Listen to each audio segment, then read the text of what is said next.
রোজ সকালে শুনতাম আগে আল কোরআনের বাণী রে, আল কোরআনের বাণী।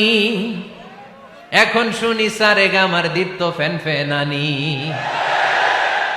ধর্মপ্রাণ মুসলমান আজকাল হয়েছে মডার্ন। ধর্মপ্রাণ ধর্মপ্রাণ আমরা বড়ই ধর্মপ্রাণ। নামাজ রোজার কিছু নাই, ভুলেও ধরি না কোরআন। ধর্মপ্রাণ ঠিক না?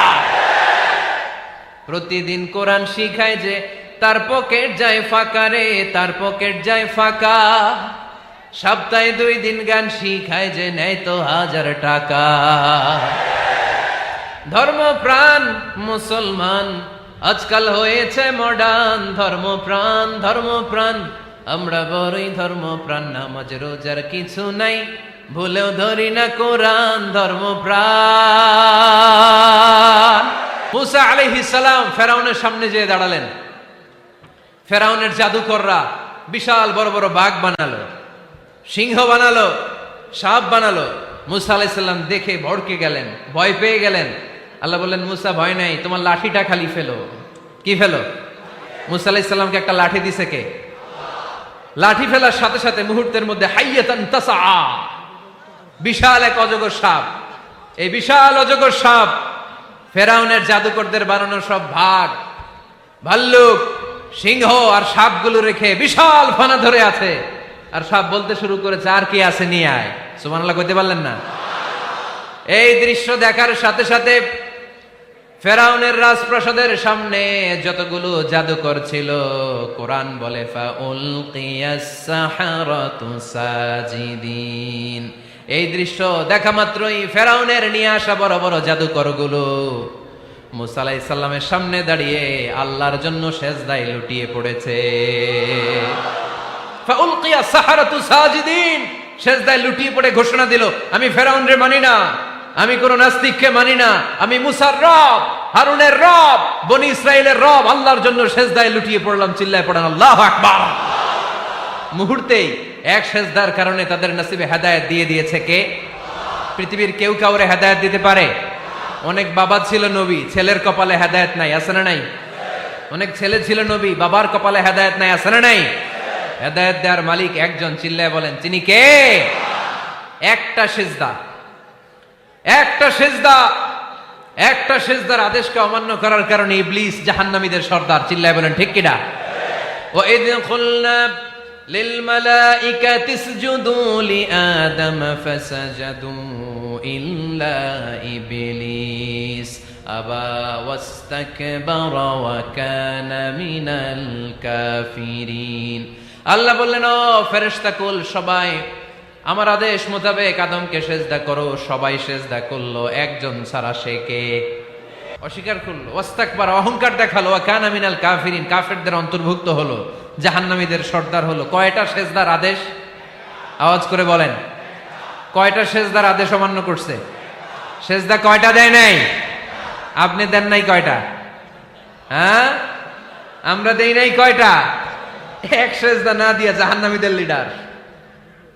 আমরা সেজদা মিস করছি কয়টা? কয়টা? মুসলমান সেজদায় লুটিয়ে পড়তে হবে একজনের খুশির জন্য, তিনি কে? তাহলে কোরআনকে যে প্রশ্ন করেছি, কোরআন সব উত্তর দিয়ে ফেললো। কোরআন আমাদেরকে জানিয়ে দিল, তোমরা সবাই আল্লাহর নৈকট্যপ্রাপ্ত বান্দা হতে চাও, আল্লাহর কাছের বান্দা হতে চাও, তাহলে ওয়াসজুদ, কি করো? সবাই বলে নাই, আওয়াজ করে বলো মুসলমান, ওয়াসজুদ মানে কি? সেজদা করো। সেজদা করলেই আল্লাহর কাছে যাওয়া যায়। মনের যত জ্বালা যন্ত্রণা দুঃখ ব্যথা আপনি সেজদায় পড়ে আল্লাহরে বলেন। কোনো ভায়া লাগবে না, কোনো মিডিয়া লাগে না, কোনো সিরিয়াল লাগে না, কোনো অ্যাপয়েন্টমেন্ট লাগে না। ডাকতে দেরি, ডাকে সাড়া দিতে দেরি হয় না। তাহলে কোরআনের আলোকে আজকে আমরা জেনে গেলাম আল্লাহর কাছে যেতে হলে সেজদায় লুটিয়ে পড়তে হয়। এবার আমরা সুন্নাহর আলোকে জানার চেষ্টা করব কি করে আল্লাহর কাছে যেতে হয়। শুনবেন? কষ্ট হচ্ছে নাকি আপনাদের? সুন্নাহকে যদি আমরা জিজ্ঞেস করি, বিশ্বনবী রেখে যাওয়া সুন্নাতে যদি আমরা একটু তালাশ করি, একটু স্ক্যানিং করি, একটু চোখ গোলাই, তাহলে সুন্নাহ আমাদেরকে বলে বেশি বেশি নফল ইবাদত করো আর আল্লাহর নৈকট্য হাসিল করো। সুবহানাল্লাহ বলবেন না? আর সুন্নাহ কি বলে? নফল ইবাদত। আওয়াজ করে বলতে হবে, সুন্নাহ কি বলে? বুখারীর বর্ণনা, আল্লাহর হাবিব সাল্লাল্লাহু আলাইহি ওয়াসাল্লাম বলেন, মা ইয়াজালু আবদি ইয়াতাকাররাবু ইলাইয়া বিন-নওয়াফিল, বান্দা যত বেশি নফল ইবাদত করতে থাকে, করতে করতে করতে করতে বান্দা আমার কাছের নৈকট্য প্রাপ্ত বান্দা হয়ে যায়। হাত্তা উহিব্বাহু, এরপর আমি আমার বান্দারে এত ভালোবাসি, কুনতু সামআহুল্লাযী ইয়াসমাউ বিহি, বান্দা যখন শুনে সে তার নিজের কান দিয়ে শুনে না, আমি আল্লাহর কানে শুনে। কুনতু বাসরাহুল্লাযী ইউবসিরু বিহি, বান্দা যখন দেখে নিজের চোখে দেখে না, আমি আল্লাহর চোখে দেখে। ওয়ায়াদাহুল্লাতী ইয়াবতিশু বিহা, বান্দা যখন কিছু ধরে বান্দার হাতে ধরে না, আমি আল্লাহর হাতে ধরে। ওয়ারিজলাহুল্লাতী ইয়ামশি বিহা, বান্দা যখন হেঁটে যায় ওর নিজের পায়ে হাঁটে না, কেমন যেন আমি আল্লাহর পায়ে হাঁটে। আওয়াজ করে বলতে হবে আল্লাহু আকবার।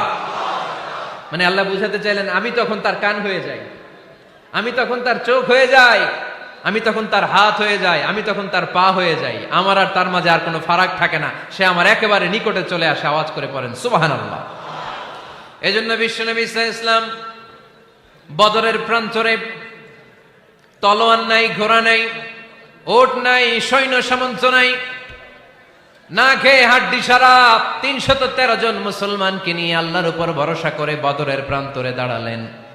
আর ওইদিকে কাফেরদের সৈন্যবাহিনী ছিল ১০০০। কয় হাজার? মুসলমান কয়জন? মাত্র ৩১৩ জন।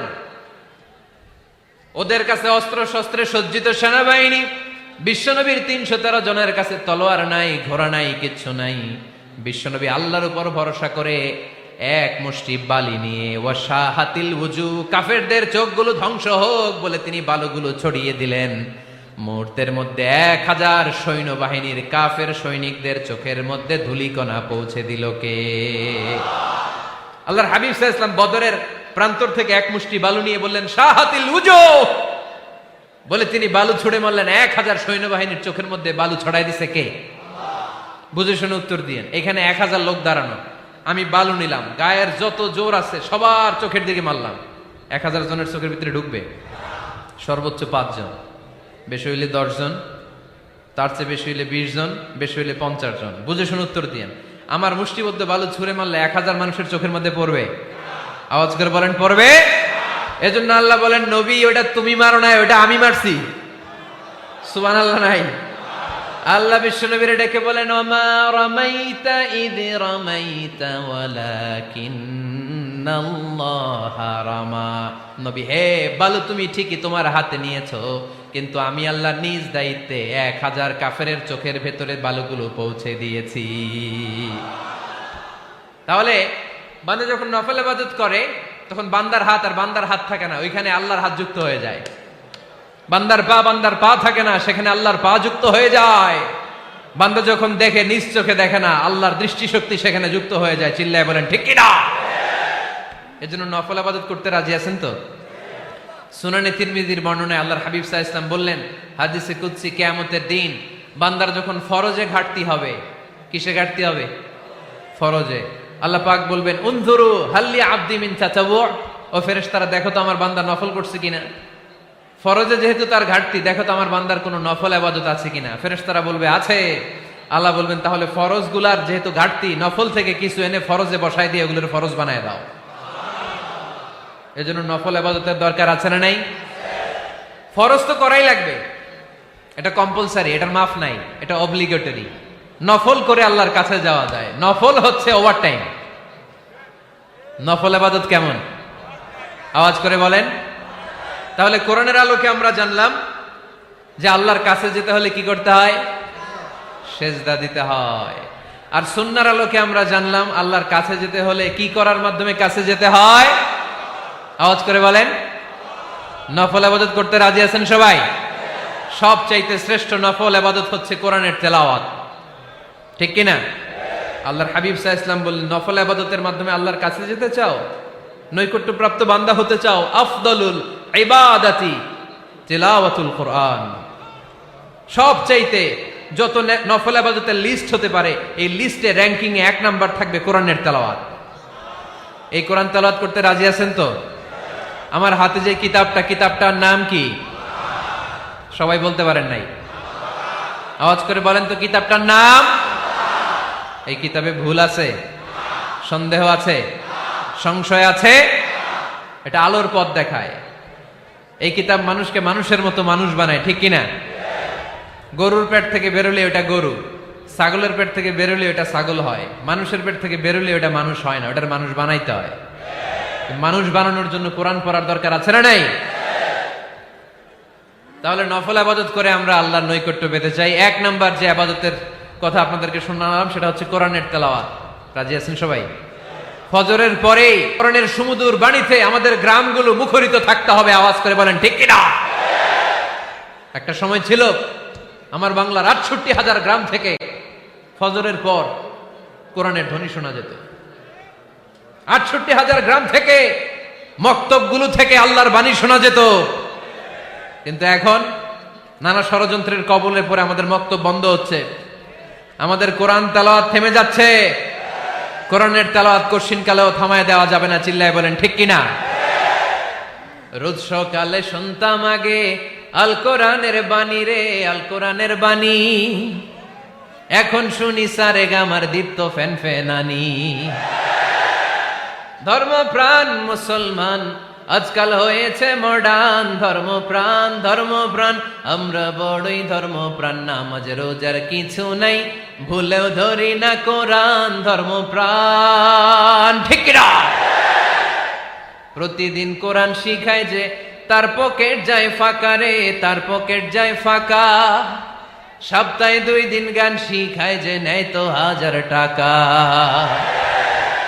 ধর্মপ্রাণ মুসলমান আজকাল হয়েছে মডার্ন। ধর্মপ্রাণ ধর্মপ্রাণ আমরা বড়ই ধর্মপ্রাণ। নামাজ রোজার কিছু নাই, ভুলেও ধরি না কোরআন। ধর্মপ্রাণ। আমরা কি এমন ধর্মপ্রাণ হতে চাই? ফজরের পর আমাদের সিলেবাস কি? কোরআন তেলাওয়াত। আওয়াজ করে সবাই বলেন, ফজরের সালাতের পরে আমাদের প্রতিটি পরিবারে প্রতিটি ঘরের সিলেবাস কি? যাদের হৃদয়ে আছে আল্লাহর ভয়, তারা কভু পথ ভুলে যায় না। আল্লাহর প্রেম ছাড়া এই দুনিয়ায় কারো কাছে কোনো কিছু চায় না। রাতের আধার